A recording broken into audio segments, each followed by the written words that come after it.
الله الرحمن الرحيم. ازيكم عاملين ايه؟ يا رب تكونوا بخير وباحسن حال.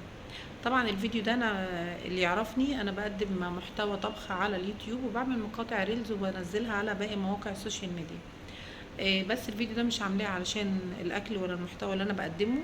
الفيديو ده انا عاملاه علشان اكلمكم عن تجربة انا مريت بيها، وبتمنى ان انتوا تعملوا شير للفيديو، مش عشان الفيديو ينتشر وخلاص، لا، انا نفسي الفيديو ده يوصل لحد هتعرفوا مين الحد ده وانا بحكي لكم عن التجربة اللي انا مريت بيها.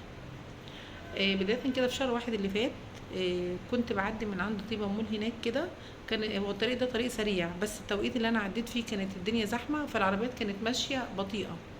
فانا عديت الطريق، وانا بعدي الطريق وخلاص هوصل للرصيف، لقيت موتوسيكل بيني وبينه متر واحد بس. انتوا متخيلين الموتوسيكل ده بقى ماشي ازاي؟ الموتوسيكل ده طالع بين العربيات، يعني بيتفادى العربيات كده، عشان الموتوسيكلات في الزحمة طبعا بتبقى اسرع، علشان بيقعدوا يدخلوا كده في وسط العربيات عشان يوصلوا على طول.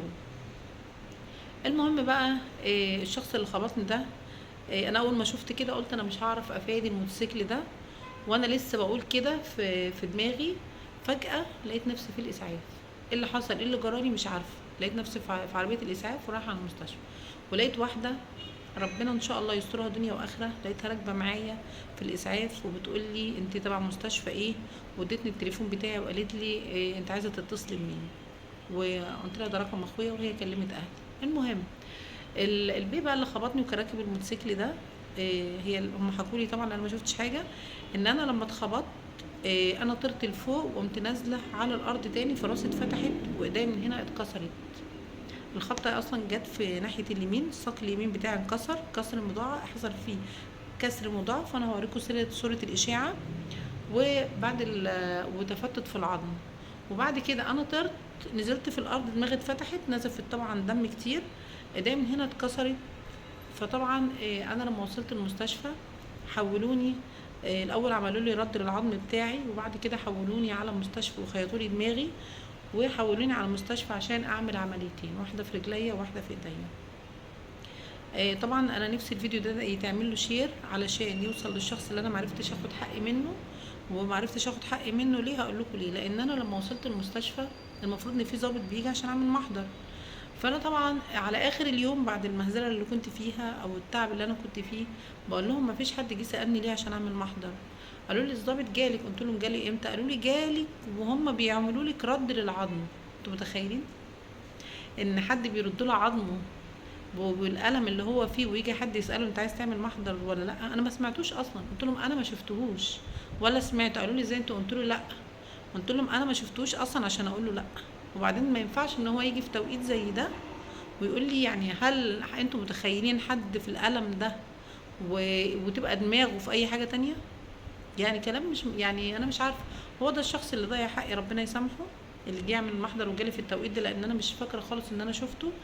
تاني حاجه، عايزه اقول للشخص اللي خبطني ده لو وصل الفيديو ان انا مش هسامحه لا دنيا ولا اخره. وفي المقابل فعلا الدنيا فيها خير، لان اللي وقفت معايا في الحادثه دي كانت واحده خارجه من شغلها وشافت الحادثه. هي كانت خارجه من شغلها وكانت عندها تقريبا ظروف وماشيه متضايقه، قالت مش هركب مواصلات انا هتمشى لاجل الحظ يعني. وبعدين شافت الحادثه، وبعدين لقيتني مرميه في الارض لان انا فقدت الوعي تماما. انا طبعا ما حسيتش حتى بالحادثه. وبعدين قالت ان لقيت الرجاله واقفين، مفيش اي ستات واقفين معايا، فهي كتر خيرها مسكت شنطتي وموبايلي وفلوسي وكل حاجه، حتى في المستشفى لما قلعتني الذهب، لما اهلي جم اديتهم كل حاجه. وما رضيتش تمشي غير لما انا كلمتها انا امتى بقى؟ بعد ما خلصوا لي كل الاجراءات ودخلت الرعايه، عبال ما الاسعاف تيجي تاخدني قالوا لي ان هي موجوده بره وما رضيتش تمشي.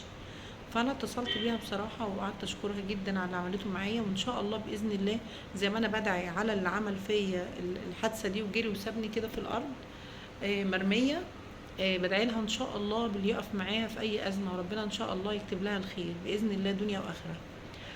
طبعا نتيجه الحادثه دي انا رحت حولوني على مستشفى تانية، عملت هناك عمليتين.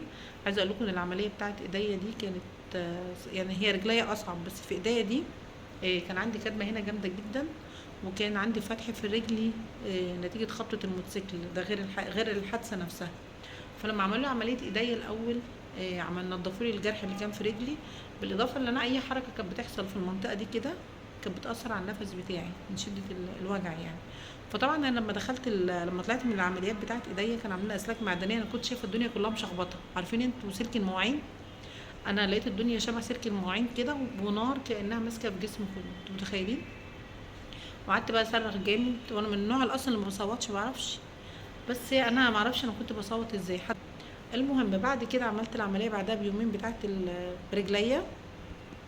وبعد ما عملت عمليه رجليا برضو قعدت من الساعه 11 او من الساعه 10، من الساعه 11 ده بقى الالم الشديد يعني الجامد بعد العمليه، لحد الساعه 3 ونص عبال لما رحت في النوم من غير ما اشعر، زي الاطفال بالظبط.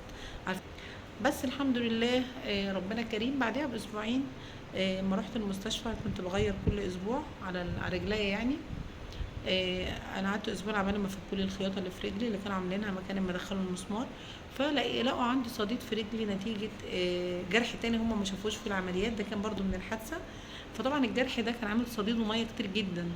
فالدكاتره لما شافوه كده بصراحه قعدوا يعصروا لي فيه جامد بصراحه، وطلع كميه ميه مش عايزه اقول لكم. هم قالوا لي اصلا ده انت احمد ربنا ان انت اصلا ما سخنتيش، ما حصلتيش حاجه يعني. والدكتور طلب طبعا منهم ان هم يعصروا لي رجليا صبح وبالليل، الميه دي لازم تخلص خالص. وادوني رش مضاد حيوي مع 4000 مضاد حيوي 4000 في اليوم، عباره عن حقن وبرشام. والمهم بعد اسبوع الحمد لله الحمد لله الحمد لله الجرح نشف خالص. وبعد شهرين الا اسبوع شالوا لي الاسلاك المعدنيه من ايديا دي. على فكره جامده جدا، نزعها من الايد مؤلم قوي، بس بيستغرق يعني بياخدش وقت يعني. اما رجليا فضلت شهرين ونص، وبعد كده لقوا الجرح العظم مش عايز يلتئم كويس، قاموا فكين دخلوني عمليات تاني، فكوا المسمار المثبت للمسمار النخاعي من الساق. طبعا اضطروا يعملوا كده عشان لازم احمل على رجليا، عشان في اشاره المخ بيديها للعظم ان المكان ده فارغ، فلازم يبني فيه جسر من الخلايا اللي هي بتاعه العظم، عشان بعد كده يتكون العظم الجديد. وبالفعل عملت كده، مشيت في الاول بمشايه، وبعدها 3 اسابيع بدات جبت عكاز امشي بيه، وجبت دكتور علاج طبيعي في البيت الحمد لله. الى حد ما دلوقتي يعني بدات اتحسن، وبدات امشي من غير عكاز في البيت احيانا يعني كتيره، بس بره ما اقدرش انزل من غير العكاز لاني بخاف ان انا ممكن اتكعبل او حاجه يعني. الموضوع لسه انا دلوقتي بقالي ماشيه في الشهر السادس من الحادثه. فانا بتمنى زي ما انا قلت لكم تعملوا الفيديو ده علشان الشخص، تعملوا له شير عشان الشخص اللي كان تسبب في الحادث ده ومشي، وقضاء وقدر. بس قضاء وقدر ان انا ابقى ماشيه عادل واخبط حد قدامي، ده قضاء وقدر. وحتى لو خبطت حد قضاء وقدر، مش الصح ان انا اجري واسيبه، ده مش الصح تماما. بس كنت حابه اشارككم التجربه دي، وبتمنى في النهايه ان يكون في قانون للموتوسيكلات اللي هي بتمشي بالشكل ده، لان انا مش اول واحده من نوع يحصل لها الحادثه ده، لا في ناس كتيره بيحصل لها حوادث، والحوادث بتبقى جامده محدش يعني بيحس بيها غير اللي هو بيتصاب. يا ريت توصلوا صوتي برضو، واتمنى ان انتوا تساعدوني وتنشروا الفيديو ده.